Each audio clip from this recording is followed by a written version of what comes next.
The David Pakman Show at davidpakman.com.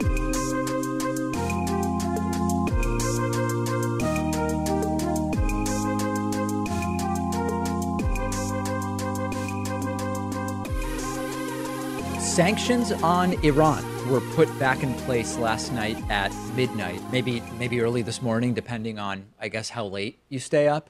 These are the exact same sanctions that were erased in 2015 under the Iran nuclear deal that was signed when President Obama was still president. And these sanctions do a few different things. They ban transactions with Iran that involve dollar banknotes, gold, precious metals, aluminum, steel, commercial, passenger planes, and coal. And they also stop imports to the United States of Iranian carpets and some other food products. And the specific list of items aside, this is a massive geopolitical blunder by Donald Trump. And we know that Trump has never liked the Iran deal, mostly, or at least significantly, because it has President Obama's name on it. He slammed Obama for what at this point is years about the Iran deal. But the important thing to think about is not whether we like Iran's extremist theocracy, because I don't, and no progressive should. But the Iran deal has worked, at least to the extent that Iran hasn't been found to be in violation of that deal on the terms that the deal establishes to keep an eye on what Iran is doing, based on the inspection guidelines that are imposed by the Iran nuclear deal. And we saw, as an example, right-wing extremist Israeli Prime Minister Benjamin Netanyahu, he tried to make the case, I guess it was some months ago, that Iran violated the deal. But it turned out he was citing evidence from before the deal was signed, not a very strong argument for Iran having violated the deal.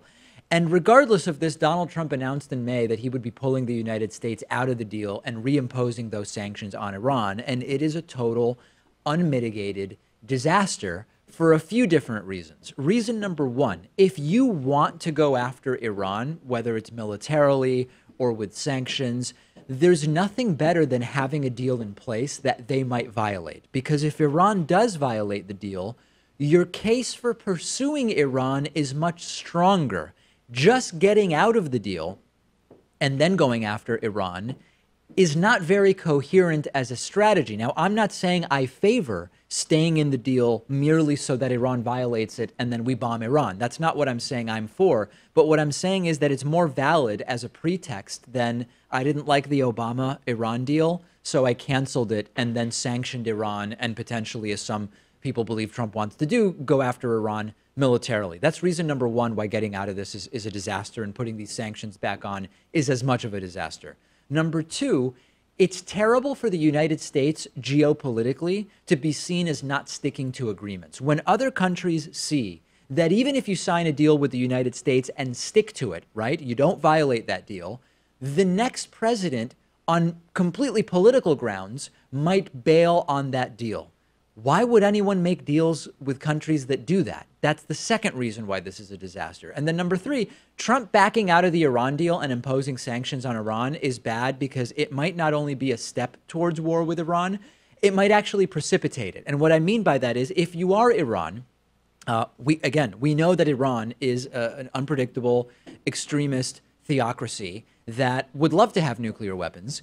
If you're Iran and the other side says, we're canceling the deal, we're out of the deal even though Iran didn't violate it, doesn't Iran obviously and immediately go back to developing nuclear weapons, which is supposedly what we want to prevent them from doing? I don't pretend for a second that Iran is a great geopolitical ally or a partner or trustworthy to work with. I acknowledge that they've not, to our awareness, violated the deal, and that's good. When you unilaterally pull out of a deal and then you put sanctions on Iran, you're goading them into behaving badly, which realistically is probably what Trump wants in order to justify war with Iran, if that's the path we believe he's taking. And then this is the key thing. The right is trying to frame people like me who say we shouldn't pull out of the deal, we shouldn't put the sanctions on. The right wants to frame me as someone friendly to Iranian extremism. Obviously, anyone who watches this show knows that that couldn't be more wrong. Iran does lots of horrible things, including supporting Hezbollah and Hamas and repression of all kinds and much more. But backing out of the deal and putting in sanctions is likely to have the opposite effect and push them towards more radical behavior. And then underlying all of this is the desire by Trump to push Iran to do something which will allow him to then do who knows what. And as a reminder, remember that Trump told us in 2013 that Obama was going to try to find a reason to attack Iran. Trump tweeted in 2013, "I predict that President Obama will at some point attack Iran in order to save face." And even before that, in 2011, Donald Trump tweeted, "In order to get elected, Barack Obama will start a war with Iran." The political posturing and the ignorance is significant, but it appears as though what Donald Trump really is doing here is creating a pretext to do what he planned to do all along with Iran, predictably so, made even more likely by the selection of John Bolton as National Security Advisor. Yeah, I mean, I'm not yet totally convinced that he wants to go to war with Iran. I think maybe this was just an impulsive decision that he made. He, after all, did run on pulling out of the Iran deal. He did. He seemed to have a very rudimentary understanding of the whole thing. Along with many other things, yeah. Yeah, like when he talked about the $150 billion that we supposedly just gave to Iran as if that was our money that we just handed them over as a present, not explaining that that was, Iranian assets for the longest time. Was that the story of when he claimed that it was like cash handed over on a tarmac off private planes? That was something he would repeat over and over in campaign speeches, and fact checkers would show that it's just not true. So bottom line, would anybody be shocked if as soon as the U.S. is out of the deal, Iran starts enriching uranium again? Of course not. Any rational country understanding why it's better for them to have nukes than not to have them in a sort of vacuum would immediately start doing that, and then Trump could potentially use that to go after Iran. Absolute, total geopolitical blunder, unless you want war with Iran, in which case it's exactly what you should be doing, and Donald Trump is doing that. But our allies aren't impotent in their ability to respond to this, and that's where I want to go next with the Iran story. So yes, Donald Trump is exiting the Iran deal. It's a geopolitical disaster, but our allies in the UK and the European Union aren't just going to sit around doing nothing. It's actually quite the opposite. The UK and EU have agreed to work to block the impact of the Trump sanctions on Iran as far as European and British businesses are concerned. There's a number of foreign secretaries and foreign ministers from the UK and other European countries who have signed a joint statement committing to protect European companies that do business with Iran currently. They're against Trump pulling out of the Iran deal. They're against Donald Trump putting the sanctions back in place. It's really important to understand that this is not about defending the extremist theocracy that is Iran. I know I've said that probably 3 or 4 times already today, but it's important to repeat. We have to understand basic geopolitics. If we make a deal and the other side doesn't violate it, we hurt ourselves when we bail. The EU and the UK seem to understand that, and I want to take it a step further.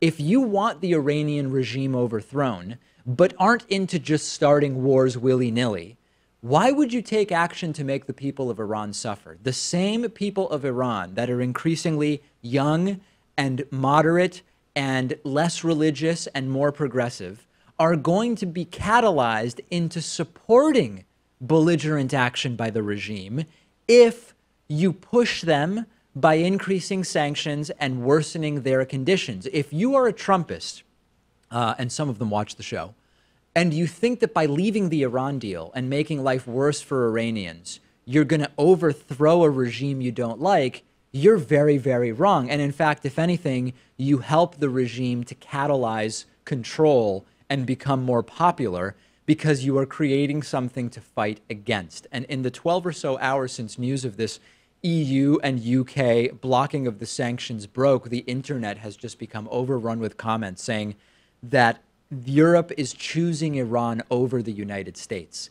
This is stunningly dumb and misunderstands the entire situation. The EU and the UK realize that the world is worse off when you sanction Iran. When you eliminate an incentive for them not to develop nukes, the world is worse off. Giving Iran the political capital to behave poorly, plus the economic incentive to be more destructive makes the world lose. Iran can't be trusted. I agree. They fund Hezbollah. They fund Hamas. They make threats. Their actions aren't good for other countries in the region, including Lebanon and Jordan and many others. So don't let them out of a deal that at least has a framework to hold them accountable. And the EU and UK are looking to protect their businesses so that they can continue working with Iran as if these sanctions had not been put back in place. But the problem is, and it was predictable, immediately when news broke that the UK and the EU were doing this, Donald Trump started threatening European businesses, saying, if you do this, if you continue working with Iran, you are not going to be allowed to do business with the United States either. And yet another instance where Donald Trump is putting the United States at direct odds with longtime allies, trustworthy allies, allies that are not belligerent, that are not extremist theocracies, once again, putting us at odds with them. And it's going to get very bumpy. This is not going to end well. Yeah, it's totally predictable, too, because the European Union, the UK, they were also a part of this deal. It's not as if it was just between Iran and the United States. That's correct. There were several other countries involved. So what are they going to do when they're backed into a corner? They have to choose one option, right? Iran is not a country whose politics I agree with. And when backed into a corner, it's unlikely that they're going to take actions that I agree with or that any progressive should support or like to see. But they were following the agreement. And now the reality of blocking the sanctions or of protecting European companies becomes an issue. It's more complex than just signing a joint statement, particularly because of the threats issued by Trump. So the details will have to be figured out.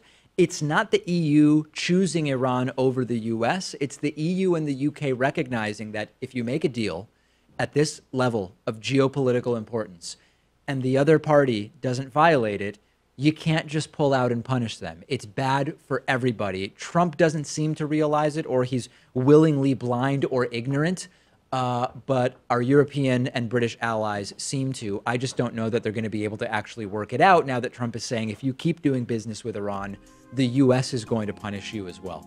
Send me your thoughts. Where is all this going? What's the end game here? Is it war with Iran? Or is it something else? I'm on Twitter at dpacman, and the show is on Twitter at David Pakman Show. The David Pakman Show at davidpakman.com.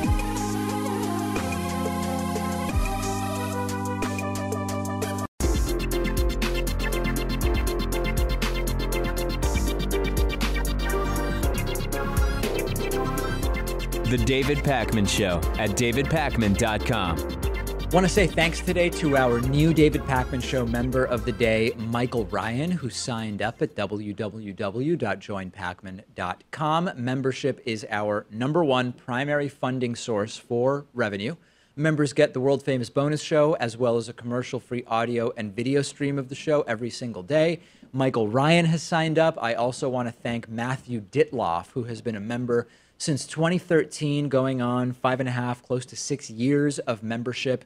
Really appreciate both our longtime members like Matthew and our new members like Michael Ryan. Join them at www.joinpakman.com.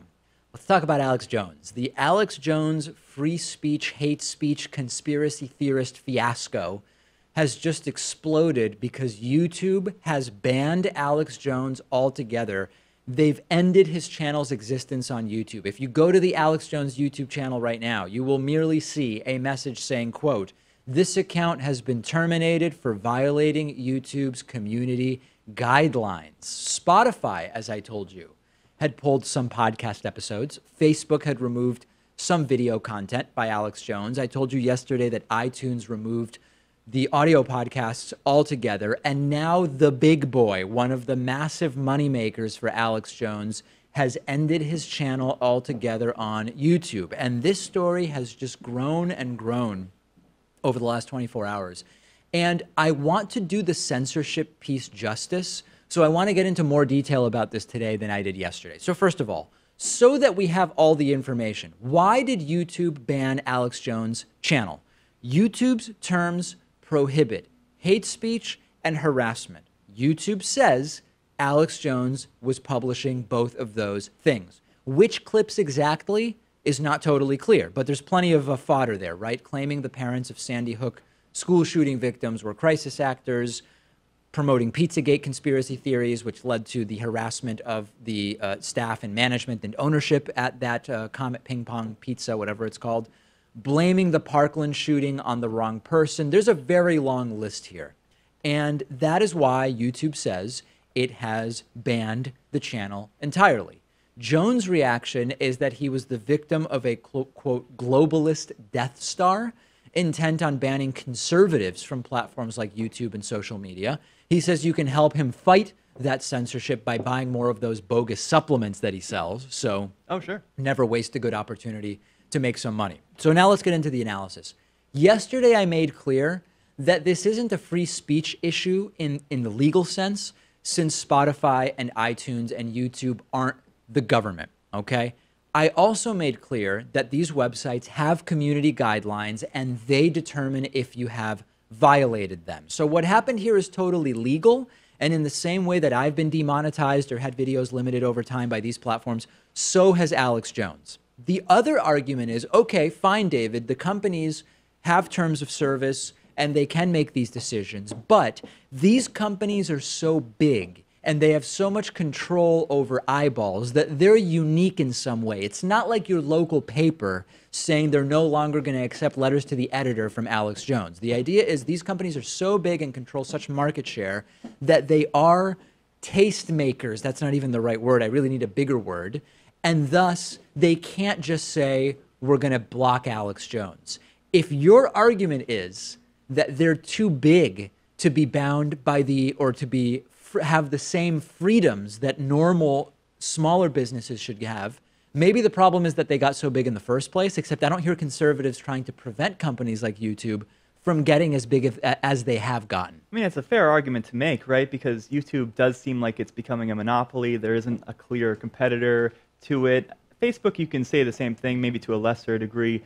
But if you want to make those a public commodity, you have to do that because you believe in the principle, not just because you're against Alex Jones being banned from those platforms. And not starting to talk about it only when Alex Jones has been banned from those platforms. So that's the legal situation. Now, that being said, I don't like this. I don't like this, and I want to explain to you why. I do like the fact that Alex Jones's disgusting, vile, dangerous material is going to be less accessible. So if that's what YouTube wants to do, legally, I don't have a problem with it. But I believe that the spirit of platforms like YouTube should be, if it's not illegal, then allow it. Advertisers have to have the right to say, we don't want our ads showing up on the Alex Jones channel, if that's their prerogative, if that's what they want. There shouldn't be child porn allowed. There shouldn't be direct threats against specific people.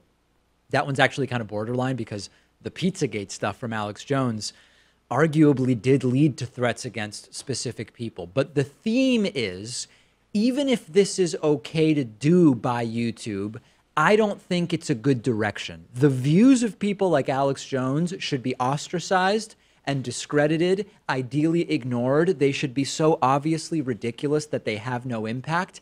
As a policy, I opt on the side of allow it if it's legal, because once you start picking and choosing, it's about whether you like the choices YouTube or Facebook or whoever makes. Now, this is blurry and complex because I do think that these platforms have a responsibility to police content responsibly. If individuals are being targeted or harassed, if the content is criminal, then they do have a responsibility to deal with that, and they can make these decisions. But I would prefer, in the absence of illegal content, for individual pieces of content that are offending the policy, the guidelines, terms of service to be removed, rather than entire channels. In addition, once you start doing this, people are going to point out, and rightly so, YouTube is filled with horrible channels that have been pointed out lately, which have not been blocked or banned, including channels where parents do horrible things to their kids, borderline and including child abuse, and all sorts of other stuff.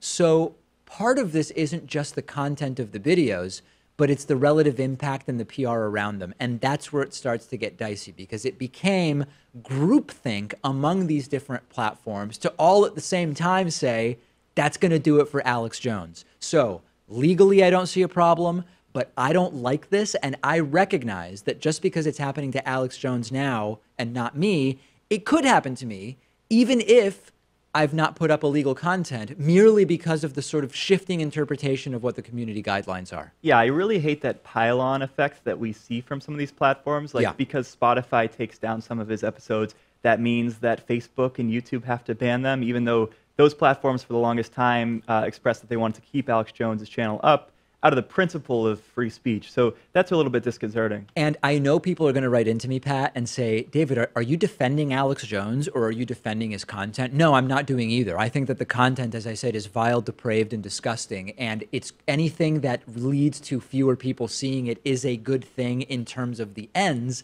The means are something I worry about because it is open to significant subjectivity once you say, it's not illegal content. And I do understand why YouTube did it. I get why iTunes did it. This is not only a PR liability, but if Alex Jones loses a lawsuit against the Sandy Hook family soon, which he might, these platforms could be worried about legal liability for having allowed the offending content. But once again, what I want to circle back to is the analysis from yesterday stands, which is this is what it looks like when businesses make decisions that are best for them.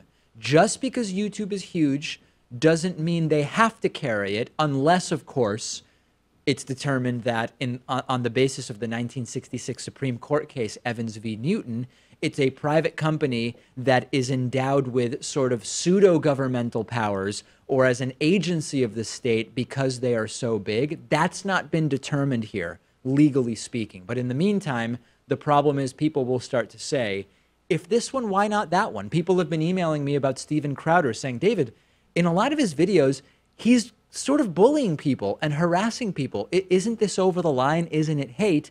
And that's why it gets very complex. Yeah, it's the classic slippery slope argument, and maybe you could say the same thing about us, that maybe we're next.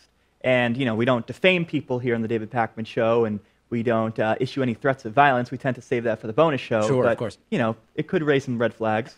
Oftentimes, slippery slopes should be resisted when they don't make sense. Other times, you have to consider, is there actually any protection against a slippery slope? And I think that this is a borderline case for sure. Let's talk about the word collusion. The word collusion has come up surprisingly frequently on political programs for the last year and a half. And recently, I've been telling you how the narrative around Russian collusion has shifted drastically from there was no collusion to collusion wouldn't be illegal. First, it was just right-wing media. We heard on Fox and Friends like a year ago, collusion's not actually a crime. More recently, it was Donald Trump's lawyer, Rudy Giuliani, who started saying, I don't even know where collusion exists in the criminal code. And then over the weekend, we finally got to Donald Trump himself, who admitted that, yeah, we intended to work with Russia to get damaging information about Hillary Clinton at that Trump Tower meeting, but the argument is it wasn't illegal. So one of the stories is the moving of the goalposts. That's a big part of the story, and I've already explained to you how just because collusion doesn't show up by name in the criminal code, colluding with a foreign country can encompass many crimes, receiving things of value from foreign countries for the purposes of elections, obstruction of justice, conspiracy, campaign finance violations. There's this very long list of actual codified crimes that could fall under the umbrella of collusion. But let's put that aside for a second. Let's skip the semantic argument about whether collusion is the crime or merely describes the crime, because Donald Trump has actually already said he believes collusion is a crime. There's a really good piece in the Washington Post by Aaron Blake which points this out. And it points out that if collusion isn't a crime, why has Donald Trump been insisting for months now, or maybe even longer than that Hillary Clinton and the Democrats colluded with Russia and should be investigated? If it's not a crime to collude with Russia, why would Donald Trump suggest anybody be investigated for it? Here's one recent example from Donald Trump's Twitter, where he said, quote, collusion with Russia was very real. Hillary Clinton and her team 100% colluded with the Russians, and so did Adam Schiff, who is on tape trying to collude with what he thought was Russians to obtain compromising material on Donald J. Trump. We already know that Hillary Clinton paid through a law firm, eventually Kremlin-connected sources, to gather info on Donald Trump. Collusion is very real with Russia, but only with Hillary and the Democrats, and we should demand a full investigation. As Aaron Blake points out, one would launch an investigation into Hillary colluding with Russia if illegal activity was suspected, if it's collusion with Russia that's suspected, and that's not a crime, why would you start an investigation into Hillary's collusion with Russia? This isn't a one-off from Donald Trump. It's happened time and again. June 8th, Trump suggested Democrats should be investigated for collusion and obstruction of justice. July 29th, Donald Trump tweeted, "Why is Mueller only appointing angry Dems, some of whom have worked for crooked Hillary, others, including himself, have worked for Obama? And why isn't Mueller looking at all of the criminal activity and real Russian collusion on the Democrat side, Podesta dossier? If it's not a crime, why would you suggest Mueller look into it?" Donald Trump even said in an interview that collusion is corruption, and thus it warrants investigation. He made a huge deal out of it. Take a look at this.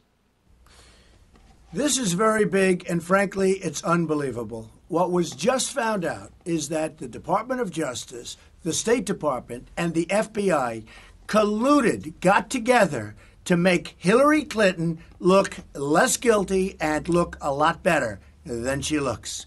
This is one of the big breaking stories of our time, in my opinion. This shows corruption at the highest level. Collusion is corruption at the highest level. So, of course, who cares what the legal argument is that Trump is making? Legally, he's clueless. The real issue is when you lie all the time, the lies start to conflict. There was no Russian meddling. And why didn't Obama prevent the Russian meddling? Because it started under his watch. Wait, if it didn't happen, what is there for Obama to prevent? Collusion isn't a crime, but Hillary colluded and should be investigated for it. The bottom line is that the primary idea continues to be, I didn't do it, but if I did, it wasn't a crime. But if others did it, it is a crime, and they are the ones who should actually be investigated. And sadly, it's stupid enough to possibly work because it's already convinced endless Trumpists. Look at the discussions that are taking place in the Trump-friendly recesses of the internet. They have fallen for this hook, line, and sinker. If it's not illegal, why is Trump saying Hillary should be investigated for it? Send me your thoughts. You can also discuss this on the David Pakman Show subreddit at davidpakman.com/REDDIT. Quick break. Great interview coming up next. The David Pakman Show at davidpakman.com.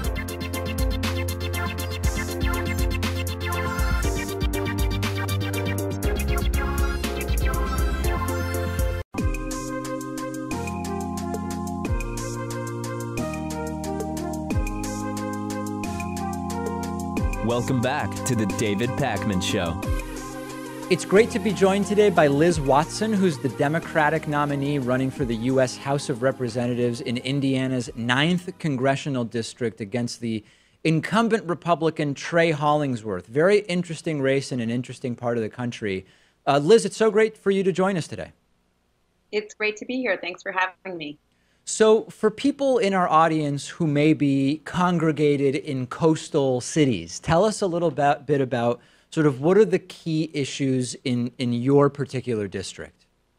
Sure. So first, let me just situate where Indiana's 9th is. So I'm from Bloomington, Indiana, which is a Big Ten university town, Indiana University, home to more than 50,000 students.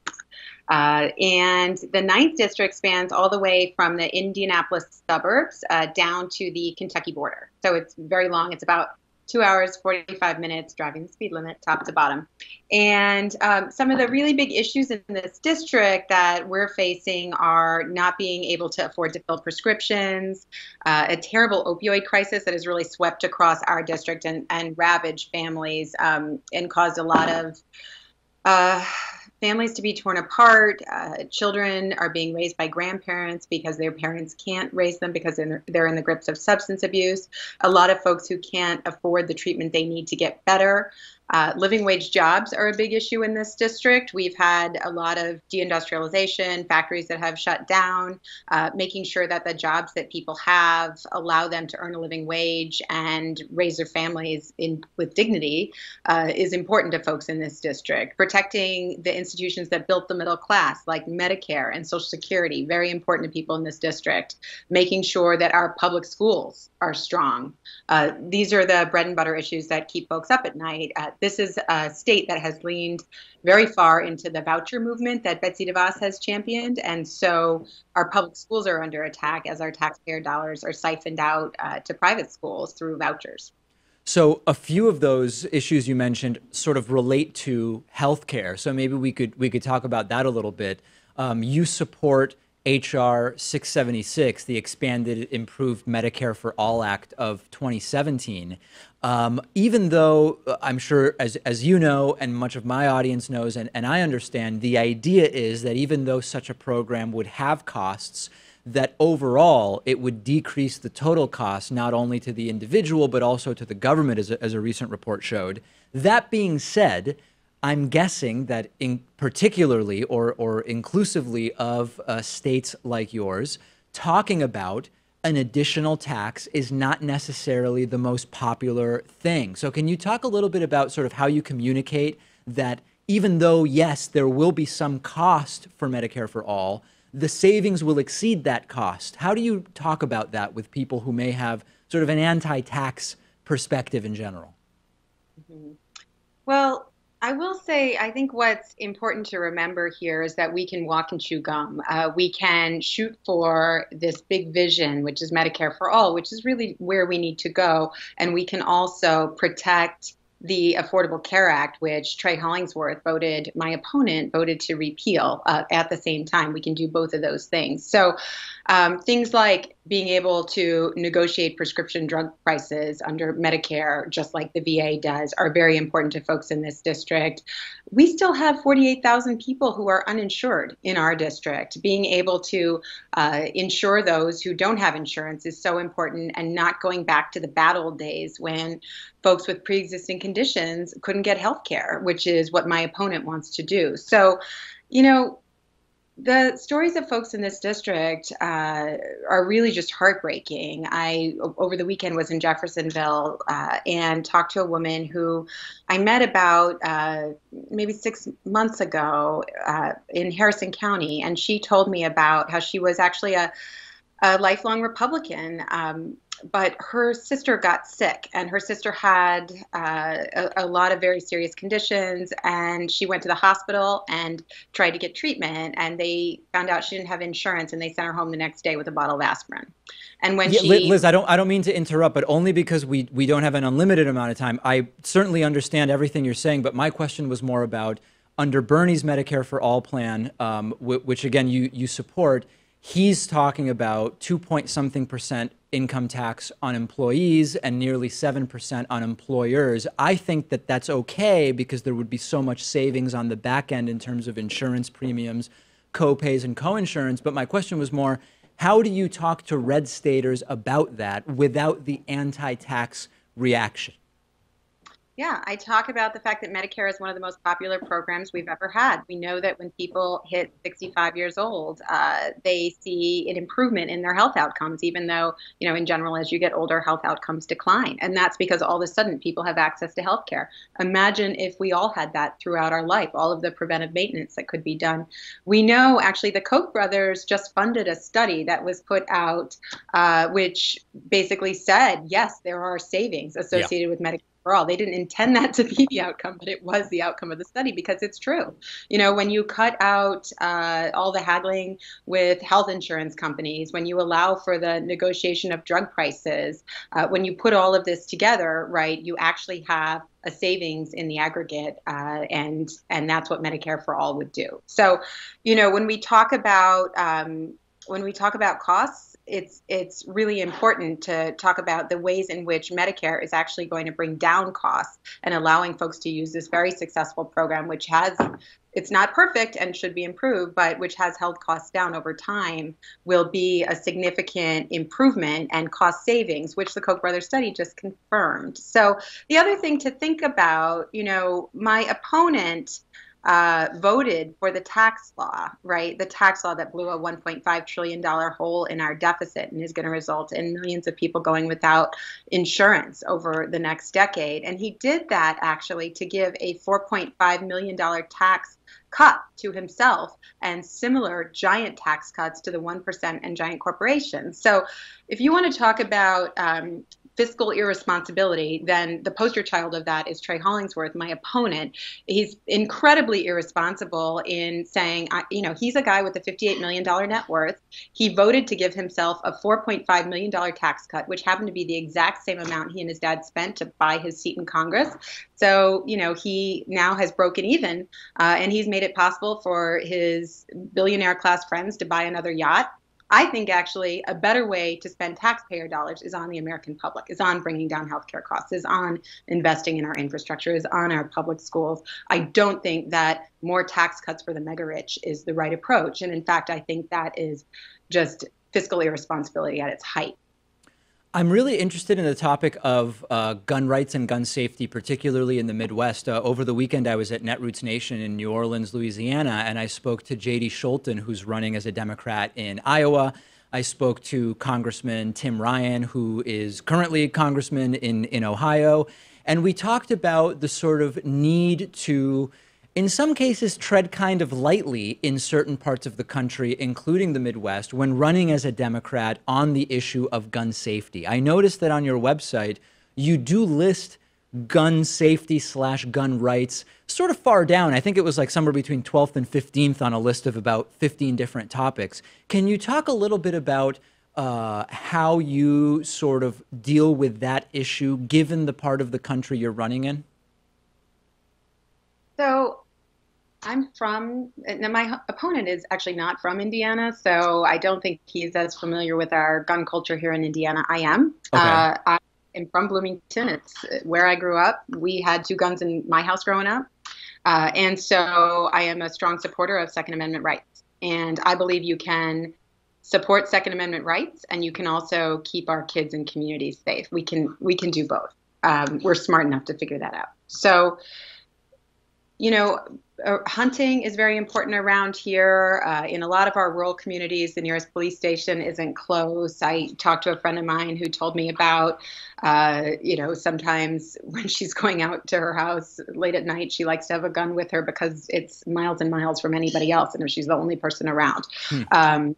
So, this is rural Indiana, and we certainly want to protect people's right to own guns, and we also want to keep our kids safe. And I have 2 kids. I put on a school bus every day. Actually, today is their back to school. This afternoon, they're going to meet their teachers, and they go to my elementary school where I went growing up. And I want to know that my 2 kids are going to come home on the bus to me and be safe every single day. That's exactly what every mom and dad across Southern Indiana wants.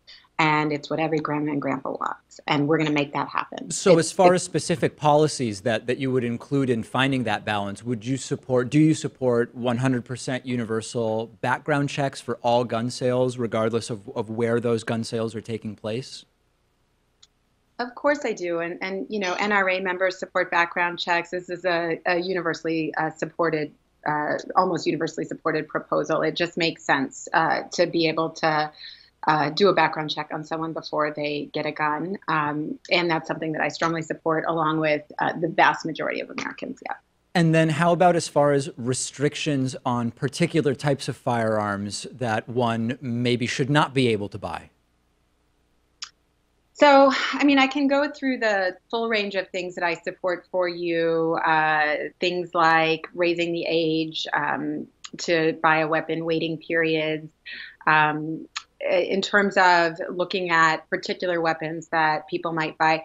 We do know that most of the mass shootings that have occurred have used assault weapons. They've used particular kinds of weapons, and that these are weapons that are very effective for gunning down a whole lot of people really fast. And so we need to be very careful about that. And we know that during the period in which the assault weapons ban was in place, and reminder, it was in place for a decade, we saw a decline in mass shootings. So before the ban went into place, there were many more mass shootings. During the period it was in place, there were a lot fewer. And then when the ban was lifted, there were a lot more. So that's some pretty strong evidence that that ban was effective. Now, the way that it's currently written, the legislation that's pending in Congress, it grandfathers in whatever existing weapons people already have. So it's talking about newly manufactured weapons. And so we want to make sure, and that's something we need to look at, right? Maybe the language in the current legislation isn't perfect. Maybe there are more guns that people need to use and want to use for hunting, et cetera, that ought to be off that list.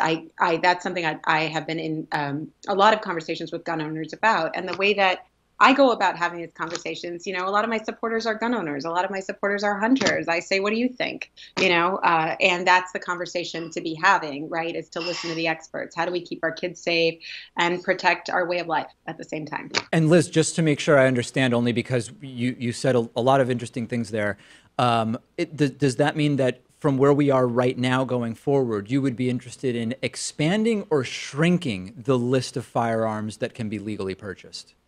I'd be interested in sitting down with gun owners to really understand which of these are very important to hunting, right, and having that conversation, right.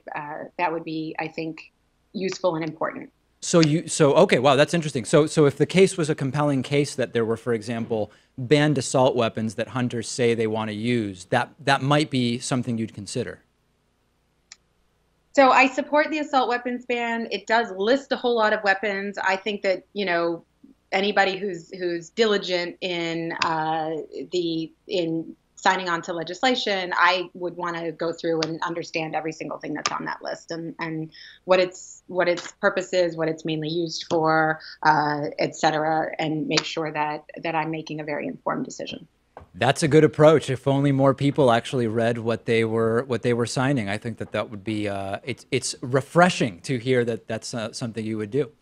We've been speaking with Liz Watson, who's the Democratic nominee running for the U.S. House of Representatives in Indiana's 9th Congressional District, which, as I'm sure our audience can tell, is a unique place to be running as a Democrat, as I think our conversation has illuminated. Liz, I really appreciate you taking time to talk to me, and good luck in your race against the incumbent Republican Trey Hollingsworth.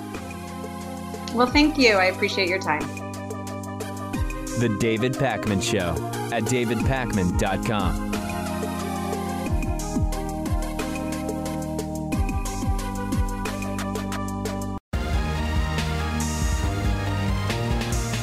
The David Pakman Show at davidpakman.com. Today I'm going to go beyond the travel ban. I'm going to go beyond deportations and beyond the child separations that we've been seeing. I'm now going to go to a proposal that was leaked this morning, which would be the biggest change to American immigration law in decades and decades. Donald Trump wants to make it more difficult for legal immigrants to the United States, people here legally, to become citizens or to get green cards for permanent residency if they have ever used a variety of public welfare programs, including Obamacare. It's one of those situations where my vocabulary is exceeded by the emotions I'm trying to convey. It's stunning, to use a term that is probably an understatement. If you think Congress wouldn't allow this, they would stop it. Number one, I'm not sure that they would, but more importantly, number two, it doesn't appear that Congress would need to, because legal experts are saying that Donald Trump could do this, could make these changes without congressional approval. And based on the draft of the proposal that NBC News learned about, if you've ever used Obamacare or CHIP, children's health insurance, food stamps, or a number of other benefits, you could be prevented from getting permanent residency or citizenship in the United States. 20 million immigrants could be affected, in particular immigrants who work jobs that don't pay well and would be likely to utilize some of these welfare programs. And this appears to be coming from, not surprisingly, it's not necessarily Trump's idea, but it is the idea, it seems, of a harebrained extremist advisor, Stephen Miller, who quite simply just wants fewer immigrants getting legal status in the United States, unless, of course, they're from Norway. I wonder what color most Norwegian immigrants to the United States are. Informally, this is already taking place. NBC News spoke to immigration lawyers in 4 different states, here in Massachusetts, Tennessee, Virginia, as well as in California. They all said that they're noticing more and more of their clients being rejected when they apply for green cards and for citizenship. And this is an attempt to scale up the policy and make it more official. I still can't get past the fact that Trump's own wife is an immigrant. Melania's parents are now here. Why are they here? Are they the best, which Trump claims to want? I don't know. Maybe they are, maybe they're not. But beyond the personal hypocrisy, doesn't Trump understand how many of the best people we have in our country contributing in ways that are considered American, that are economically stimulative? They're here only because either they or sometimes their parents or grandparents came here and were able to stay as a result of the exact laws and infrastructure around immigration that Donald Trump is looking to change. If the workers are paying taxes in the United States, how are you going to punish them for using the services that their tax money pays for? If you used roads as an immigrant, then you're not going to be able to become a citizen. Well, hold on, I worked and my taxes pay for those. I'm not allowed to use. Sorry, just not going to happen. That would be the next step. It's an exaggeration, but that's effectively what we're talking about. Programs you pay into, you're punished for receiving benefits from. Right, like perhaps the argument would hold up when you're talking about undocumented immigrants because they don't pay too much in taxes. I mean, there are sales taxes and things here and there. But that's not what we're talking about. We're talking about legal immigrants who are paying those payroll taxes, paying those income taxes, Absolutely. Just like a U.S. citizen would. They came here legally. They followed the process, which is convoluted and long and complex. They're working. The services exist. It's legal to obtain the services. And you're going to punish them for it and say you're not getting a green card or you can't get citizenship. This is retrograde, Dark Ages stuff. We're in reverse and Trump's mashing the accelerator and we need him out ASAP. And at this point, vote in November, right? We got to take over the House. We've got to take over the Senate. But this is a change which doesn't require congressional approval. So November very quickly is becoming just a pit stop on the way to 2020. Let's talk about the environment and let's talk about asbestos. I'm guessing most people in the audience have heard of asbestos, which is a set of minerals that takes the form usually of fibrous crystals. And they've been around for a long time, thousands of years. Well, they've been around longer than that because they are just minerals, but they've been used by humans for thousands of years in some form. But really, it's been since the late 1800s that asbestos started being used for building. And because asbestos absorbed sound and is strong and resists fire and heat and electricity, it was used increasingly for different construction purposes, as electrical insulation and in many other ways. Unfortunately, we eventually learned that asbestos is hugely hazardous to human health. It's a carcinogen. It causes cancer. It's really, really bad stuff, and it was eventually banned in many countries. If you inhale it, you can get lung cancer, mesothelioma, other conditions. It has been a massive undertaking in the United States to retrofit and remove asbestos from thousands upon thousands upon thousands of buildings all over the country. And the Trump EPA, the Environmental Protection Agency, is now proposing allowing new uses for asbestos, which will be allowed. So first of all, the story is being misreported in a lot of places. The headlines about this story have implied that asbestos would be allowed to be used in the same way that it's banned for. That's not true. The EPA is not trying to say you can use asbestos for electrical insulation and home construction again. That's not what they're doing. What the EPA is doing is they're picking up on an initiative from the Obama era to reform asbestos regulation, which could have actually been used to definitively and totally ban all uses of asbestos, period. The Trump EPA is looking at picking up on that Obama idea and allowing some new uses of asbestos while simultaneously limiting the ability to study the risks that are caused by asbestos. This is a disaster. And meanwhile, Trump is becoming the face of asbestos. Literally, asbestos sold by a Russian company has Trump's face on it now. And this is still, I don't even. Why? I don't know. I don't have all the details about why this is going on, but it's very, very strange times that we're living in. And Trump is actually bigly for asbestos. He tweeted back in 2012 that if we didn't remove the incredibly effective fire retardant asbestos in the World Trade Center, that the World Trade Center Twin Towers might not have collapsed on 9/11. And of course, this is amazingly stupid because asbestos has killed way more people than the number that would have been saved on 9/11 by the towers not collapsing. And I don't even know what the hell is wrong Yeah. with Donald Trump when it comes to this issue. And I think Trump is speaking beyond his area of expertise. You may be He's right not there. too into fire science. Yeah.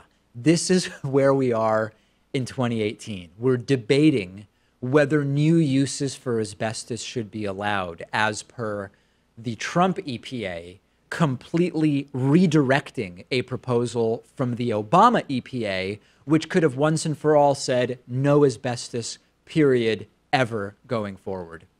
I'm at a loss for words. We have a voicemail number. That number is 2192-DAVID-P.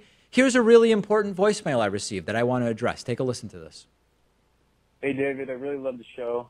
I've been watching for years now, and I haven't heard you talk about what your perspective is on young people joining the military yet.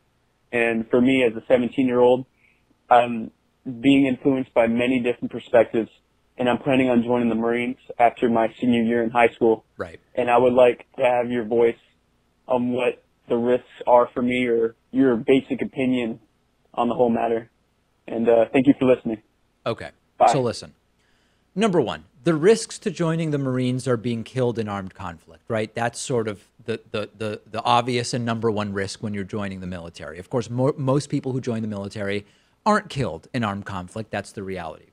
I am not someone who says no one should join the military, because the U.S. is going to have a military. Yeah. And the reason we don't have a draft and people who really aren't suited for the military don't have to go, because we have a volunteer military that, although it does have some recruiting issues, and it's sort of always been an issue, at least for a couple of decades, except for maybe the short period after 9/11, we have a volunteer military, and thus we don't have a draft. So I'm not just like no one should ever join the military. There are situations where it's probably a logical or sane decision to join the military. Now, the things I would tell you are a few. Number one, you could end up, even if you don't end up dead or maimed, you could end up having to fight a conflict that you don't agree with politically. So if that's a concern, if that would be damaging to your essence as a human being, that's something that you should think about hard and fast, or seriously.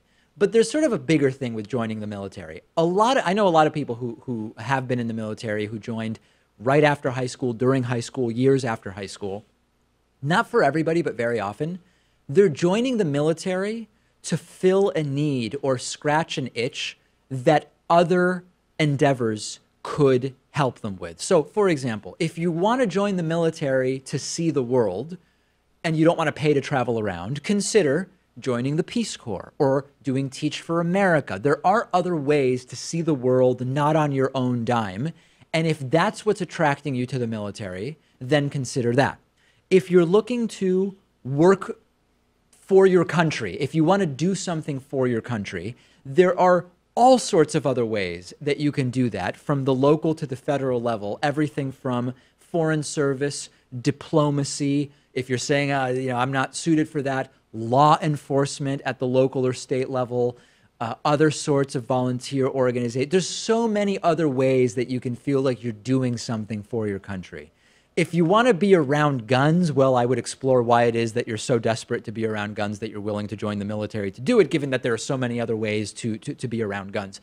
I could go on with other examples, but for many people, I find that the reason they're joining the military is actually something that could be met in other ways, and it's really important to think about what are you actually trying to achieve. If it's a sense of infrastructure and discipline, there's other ways to achieve that as well in many jobs, and working in law enforcement or working within, even working within like an airline. If you want to become a pilot, the discipline and infrastructure thing exists in other ways.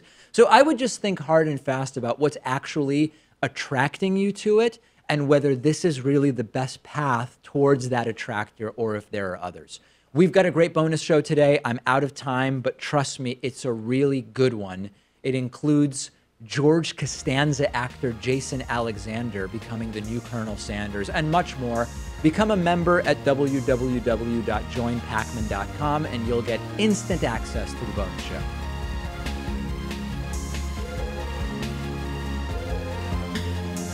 The David Pakman Show at davidpakman.com.